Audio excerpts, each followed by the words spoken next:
तो राजस्थान में जब भी हम कभी आते हैं तो एक अलग प्रकार का गौरव और गरिमा अनुभव होती है। यहां आकर महाराणा प्रताप का शौर्य याद आता है, राणा पूंजा भील का शौर्य याद आता है, मीराबाई की भक्ति, पन्नाधाय का बलिदान, भामाशाह का दान, पोखरण के विस्फोट से उभरती हुई भारत की शक्ति और बालाकोट एयर स्ट्राइक के बाद 2019 के चुनाव में याद हो नरेंद्र मोदी जी की पहली रैली, जिसे देखकर मन में भाव उत्पन्न होता है कि नमन करूं मैं वह जहां रक्त से लिखी हुई कुर्बानी, जिसके कारण चंदन है यह मिट्टी राजस्थानी। परंतु अब जब आते हैं तो एक अलग प्रकार का क्षोभ और आक्रोश उत्पन्न होता है। पिछले 5 वर्षों में अशोक गहलोत जी के नेतृत्व में कांग्रेस सरकार में चलते हुए भ्रष्टाचार की भरमार, नारियों का सम्मान तार तार, तुष्टीकरण की भरमार, और उसको देखकर हृदय में एक वेदना उत्पन्न होती है। आपने देखा कि स्थिति क्या, इसी सरकार ने जो वादे किए थे कि सभी बेरोजगार नौजवानों को भत्ता दे देंगे, क्या हुआ 5 साल के बाद? गारंटी थी ना, गारंटी मिली पेपर लीक की, 1.5 दर्जन बार पेपर लीक। किसानों के लिए याद करिए 2018 के चुनाव में राहुल गांधी जी का तेवर 1, 2, 3, 4, 5, 6, 7, 8, 9, 10 दिन में कर्जा माफ होगा। 5 साल हो गए, जहां का तहां किसान परेशान है। 2 चीजें जो राजस्थान को लेकर और ज्यादा संवेदना भी उत्पन्न करती हैं और वेदना भी उत्पन्न करती हैं। राजस्थान में कभी सांप्रदायिक सौहार्द और तनाव का वातावरण ऐसा नहीं था जैसा इस समय हुआ। कट्टरपंथियों का कॉन्फिडेंस कभी इतना ऊंचा नहीं था जितना कि इस समय दिखाई पड़ता है। कानून व्यवस्था कभी इतनी ध्वस्त नहीं थी जितनी इस समय दिखाई पड़ती है। महिलाओं के प्रति अत्याचार में नंबर 1, दलितों के प्रति अत्याचार में नंबर 1, और महिलाओं के साथ तो इस प्रकार की घटनाएं हुई हैं कि जिनको बयान करना मुश्किल है। इसलिए यदि हम एक पंक्ति में कहें तो इन 5 वर्ष के शासनकाल में नौजवान हैरान, किसान परेशान, कानून व्यवस्था लहूलुहान, और सरकार के अंदर आपस में जमकर घमासान, और किताबों के अंदर महाराणा प्रताप से ज्यादा अकबर महान। यह है 5 साल का कांग्रेस शासन का राजस्थान। अब यदि आप देखें तो दूसरी तरफ प्रधानमंत्री श्री नरेंद्र मोदी जी के नेतृत्व में केंद्र में जो सरकार बनी, उसने किस प्रकार से कार्य किए, जन जन तक विकास की किरण को पहुंचाने के लिए। राजस्थान में विगत 9 वर्षों में मुद्रा योजना के तहत 3 करोड़ 40 लाख खाते खोले गए, जिसमें 12,000 करोड़ रुपया आया। मुद्रा योजना के तहत राजस्थान में 25 लाख लाभार्थी हैं, जिसमें 9 लाख महिला लाभार्थी हैं। ग्राम सड़क योजना के तहत 70,316 किलोमीटर की सड़कें बनी हैं, और जिसमें कि 15,000 की ग्रामीण क्षेत्र की छोटी सड़कें भी हैं। किसान सम्मान निधि में प्रदेश के 42 लाख से अधिक किसानों को 16,000 करोड़ रुपए की राशि विकसित हुई है। फसल बीमा योजना 54 लाख करोड़ की मिली है। घर नल से जल पहुंचने की बात, आवास योजना में 20 लाख आवास मिले हैं। जल जीवन मिशन में, जिसमें सबसे ज्यादा घोटाला करने का रिसेंट प्रकरण प्रकाश में आया, उसमें 42 लाख परिवारों को जल की सप्लाई की है। परंतु दुख की बात यह है, एक तरफ यह हो रहा है और दूसरी तरफ महिलाओं के साथ अत्याचार की, किसी को भट्टी में जला दिया जाता है, किसी के साथ पुलिस के द्वारा बलात्कार किया जाता है, कहीं बच्ची के साथ दुष्कर्म किया जाता है, वो देखने को मिलता है। इन सब से ऊपर भ्रष्टाचार में तो एक नई ऊंचाइयां आ रही हैं। कि मुझे यहां की जानकारी मिलती है कि साहब एक चोर के घर में बोरा भर के प्रॉपर्टी के कागजात मिलते हैं, और उसने चोरी किसके यहां की है? एक ठेकेदार के घर में, जो सरकारी पैसे के चोरी का आरोपी है। और सरकार किसकी? तो मुझे तो लग रहा है कि शायद वो जो पैसा मिला है, वो चोरी का पैसा मौसेरे भाई के घर में मिल गया। इतना ही नहीं, आप देख रहे हैं कि कांग्रेस में भ्रष्टाचार एक नए डायमेंशन पे पहुंच रहा है। ये ईडी की बात करते हैं, जो कुछ जल जीवन मिशन में हुआ, समाचार पत्रों की रिपोर्ट के अनुसार माने तो उसमें साफ साफ कहा गया 18,000 करोड़ रुपए के टेंडर तो बगैर किसी क्वालिटी का एश्योरेंस किए हुए दे दिए गए। और यह डायमेंशन इतना बड़ा है कि आपने देखा कि छत्तीसगढ़ में यह प्रकरण प्रकाश में आया कि महादेव बेटिंग ऐप का पैसा छत्तीसगढ़ के मुख्यमंत्री को मिल रहा था।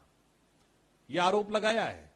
और पैसा कहां से आ रहा है? यूएई से, यूनाइटेड अरब अमीरात से। जुए का पैसा, विदेश का पैसा। और ऐसी बात पहले कर्नाटक में भी हो चुकी है। और वही जांच जब राजस्थान में हो रही है तो अब आप समझ सकते हैं कि इन लोगों को समस्या या पेट में दर्द क्यों हो रहा होगा। यानी अब इसको लेकर मन में कोई संदेह नहीं रहना चाहिए कि देश और विदेश की कौन कौन सी शक्तियां हैं जो भारत में अस्थिरता उत्पन्न करना चाहती हैं, और कांग्रेस के उनके साथ संबंध होने के एक नहीं अनेक प्रथम दृष्टया लक्षण दिखाई पड़ रहे हैं। अगर आप देखें तो राजस्थान के अंदर भी जिस प्रकार से ऐसी शक्तियों को प्रश्रय मिला है वो अपने आप में बहुत चिंताजनक है। कांग्रेस भ्रष्टाचार के इस डायमेंशन में चूंकि उनके मुख्यमंत्री का नाम आया है, और छोटा मोटा पैसा नहीं, आरोप तो बहुत बड़ा आया है, अभी जांच चल रही है, जांच के बाद जो चीज होगी वो साबित होगी। ये लोग ये कहने का प्रयास करते हैं कि साहब ईडी की जांच हो रही है, हमें चुनाव के समय परेशान किया जा रहा है, ये आरोप है। पहली बात बहुत स्पष्ट कर देना चाहते हैं, जांच एजेंसियों की जांच पूरी निष्पक्षता और वस्तुनिष्ठता के साथ होती है, विद इम्पार्शियलिटी एंड ऑब्जेक्टिविटी। उसका इलेक्शन प्रोसेस से कोई लेना देना नहीं। और फिर भी यदि इन्हें आरोप है तो मैं कांग्रेस से कहना चाहता हूं 1990 के बाद का एक साल बता दीजिए जब आप पार्टी का कोई ना कोई एक नेता भ्रष्टाचार के आरोप में जांच एजेंसियों और कोर्ट कचहरी के चक्कर न काटा हो।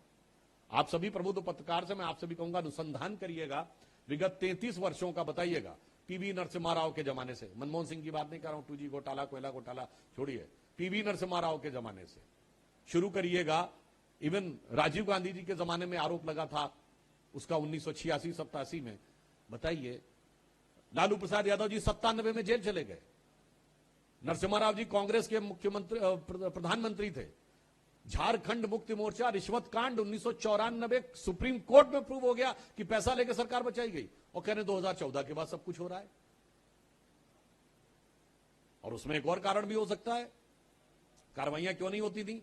वो जो नई नवेली पार्टी वाले हैं ना, एक आजकल अजब अलबेली वाली पार्टी, जो पहले क्या करते थे, साहब कोई कार्रवाई नहीं होगी, सब मिले हुए हैं जी। वैसे तो आज खुद फंसते हुए नजर आ रहे हैं जी, मगर हो सकता है उस समय सब मिले हुए थे इसलिए कुछ कार्रवाई नहीं होती थी। इसलिए मैं गंभीरता से कहता हूं कि कांग्रेस एक कालखंड बताए 1990 के बाद का, जब उनके किसी बड़े नेता ने भ्रष्टाचार के आरोप में कोर्ट कचहरी और जांच एजेंसी के चक्कर न काटे हों। चूंकि यह भ्रष्टाचार में डूबे हुए हैं, इस कारण से ये इस प्रकार का प्रश्न उठा रहे हैं, और जो जो जांच हो रही है गंभीर से गंभीरतर आरोप इनके ऊपर लगते चले जा रहे हैं। उससे ज्यादा चुनौती की बात क्या है कि भ्रष्टाचार के ऊपर यह तुष्टीकरण को हवा देना चाहते हैं।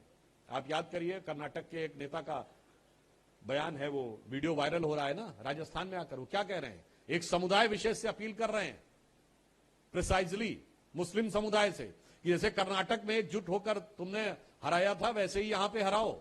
2018 में याद करिए कमलनाथ जी का बयान कि 100% वोट चाहिए। और ये वही कर्नाटक है जहां कांग्रेस के पूर्व कार्यकारी प्रदेश अध्यक्ष और वर्तमान में पीडब्ल्यूडी मिनिस्टर सतीश जारकीहोली ने हिंदू शब्द को गंदा कहा था।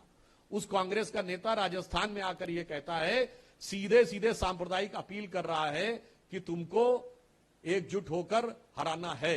ये एकमात्र राज्य है राजस्थान जहां पीएफआई को कोटा में रैली निकालने की परमिशन दी गई, प्रतिबंध लगने से केवल एक हफ्ता पहले। ये एकमात्र राज्य है जहां पर सर तन से जुदा का सिर्फ नारा ही नहीं हुआ बल्कि ऐसा कर भी दिया गया। और उसके बावजूद ये एकमात्र राज्य है कांग्रेस ने 2019 के चुनाव घोषणा पत्र में यह वादा किया था कि हम देशद्रोह का कानून हटा देंगे क्योंकि इसका दुरुपयोग होता है, सेडिशन लॉ। परंतु ये एकमात्र राज्य है जिसने 2019 के बाद सबसे पहले देशद्रोह का कानून प्रयोग किया। किसके खिलाफ? ये जो सरतन से जुदा टाइप की बातें करने वाले लोग हैं, इन कट्टरपंथियों के खिलाफ नहीं, विधायकों के खिलाफ। किन विधायकों के खिलाफ? अपनी पार्टी के विधायकों के खिलाफ। ये इनकी कथनी और करनी के वास्तविक चरित्र को दर्शाता है। इसलिए यह भ्रष्टाचार में आकंठ डूबी हुई कांग्रेस पार्टी, अब मैं इसको व्यापक संदर्भ में कह रहा हूं, जिसमें अशोक गहलोत राजस्थान में चाहे जल जीवन मिशन हो या यहां की सरकारी अलमारी में पैसा भी बरामद हो रहा हो और सोना भी बरामद हो रहा हो, ऐसे उदाहरण देखने को मिल रहे हो। जहां लाल डायरी किसने दिखाई? मंत्री ने। हटाए गए मंत्री के बाद, उसके बाद मंत्री पद से हटाए गए। मंत्री क्या होता है आप सभी प्रबुद्ध हैं। सरकार कहां पे दिखाई गई? सदन के पटल पर।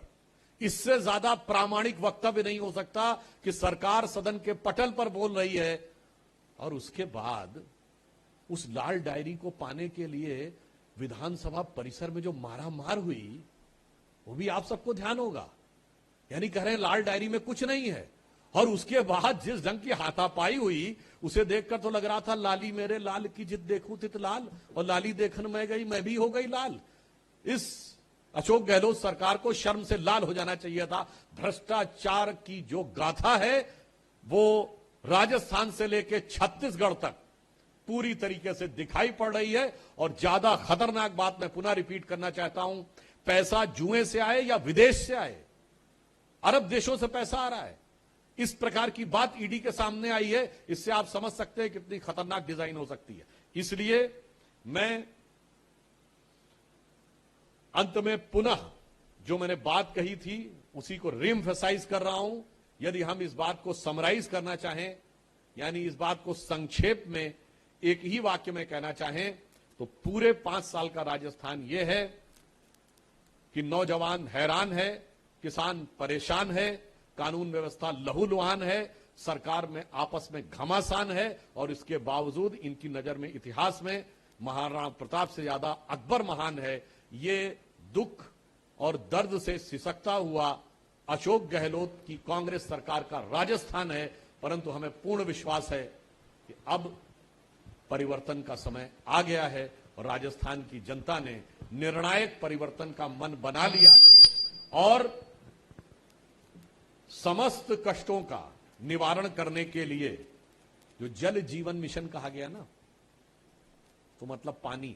आपको याद हो हमारी सरकार जब पिछली थी, राजस्थान में भूजल का स्तर बढ़ा था। दूसरा राज्य था केवल, गुजरात में भूजल का स्तर बढ़ा था और उसके बाद राजस्थान में बढ़ा था। तो पानी के साथ जो इन्होंने खिलवाड़ किया है, पानी का दोनों मीनिंग होता है ना, पानी का मतलब जल भी होता है, वाटर, और पानी का मतलब मान सम्मान भी होता है। मुझे लगता है राजस्थान के लोग तो दोनों प्रकार के पानी का मोल बहुत अच्छी तरीके से समझते होंगे। तो जो कुछ इन्होंने राजस्थान के पानी के साथ किया है, मैं राजस्थान की जनता से यह अपील करना चाहता हूं कि रहीमन पानी राखिए, बिन पानी सब सून, और पानी गए न उबरे मोती मानस चून। अर्थात उस मान सम्मान की रक्षा करिए, पानी में हुए भ्रष्टाचार से इस प्रदेश की रक्षा करिए, और पुराना मान और सम्मान और गौरव प्रधानमंत्री श्री नरेंद्र मोदी के नेतृत्व में जिस प्रकार से भारत आगे बढ़ रहा है 21वीं सदी में, राजस्थान भारत की गौरव और शौर्य की भूमि, उसमें अग्रणी भूमिका निभाते हुए इस चुनाव में निर्णायक